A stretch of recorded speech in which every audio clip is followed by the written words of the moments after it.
It wasn't often that Mia received postal mail, but at the beginning of the week she had received an official summons to be interviewed by the police at a designated station. Mia had thought the tone of the letter was kind of ominous, but when she arrived at the station on Friday morning and was greeted warmly by her appointed solicitor, who was full of reassurances, Mia felt confident and relaxed. The interview was recorded, of course, and this time Mia was dealing with two older officers, both women, perhaps in their 50s, Mia guessed. She went over the same ground as before, making sure she didn't contradict herself. Her solicitor objected to a couple of questions and told Mia not to answer.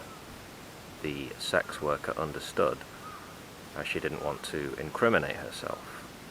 Questions were asked about Assumpta, real name Maria. She told the truth. She didn't know Assumpta too well. They had met a couple of times in a social setting, but Mia wasn't in Assumpta's inner circle. From this interview, Mia took away two things. A. Shadrach was completely fucked.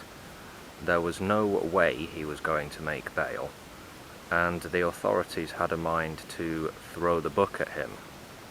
It was about making an example. Obviously the cops couldn't say too much explicitly, but Mia was good at reading between the lines. And B, the cops were clearly interested in Assumpta. Not surprising. The cops told Mia she had been most helpful and cooperative, and they wouldn't be needing to interview her again. They thanked her and sent her on her way. She was relieved for the most part, but still felt concerned. That last conversation with Assumpta and Terry weighed somewhat still on Mia's mind. She knew she hadn't heard the last of these two wily old prostitutes. That afternoon, Mia was glad to be home. It could be a strain dealing with people's reactions and lingering stares. Many folks just seemed to freeze in her presence. She clearly made people uncomfortable. Other people's hang-ups were their own. Mia knew this. Meeting or being confronted with a trans person, a trans woman, was simply outside of the experience of many people. Mia accepted this as a fact, and something she would always have to deal with. She would always walk with her head held high. A knock at the door. Mia wasn't expecting a client or a visit from Hazel. Who could it be? Mia walked slowly to the front entrance with a degree of apprehension.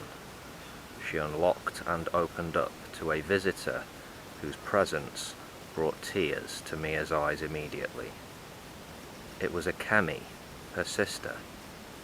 Unannounced, she'd come to visit her sibling. Mia struggled for words as the tears of joy rolled down her cheeks. They embraced and laughed. Mia pulled back and managed to find her voice. "Look at you, baby, my God. Why didn't you tell me you were coming?" "Well, with your birthday coming up, I thought you might like an early present, Mimi, so surprise, here I am. And I come bearing gifts," said Akemi. In Japanese, of course. The two went inside and started to get comfortable. Akemi had travelled light, but clearly she intended to stay with her sister for a while. Mia would be happy if she stayed forever, but Akemi informed her it would just be for a fortnight. Akemi was the love of Mia's life, her big sister and role model. What a wonderful occurrence this was.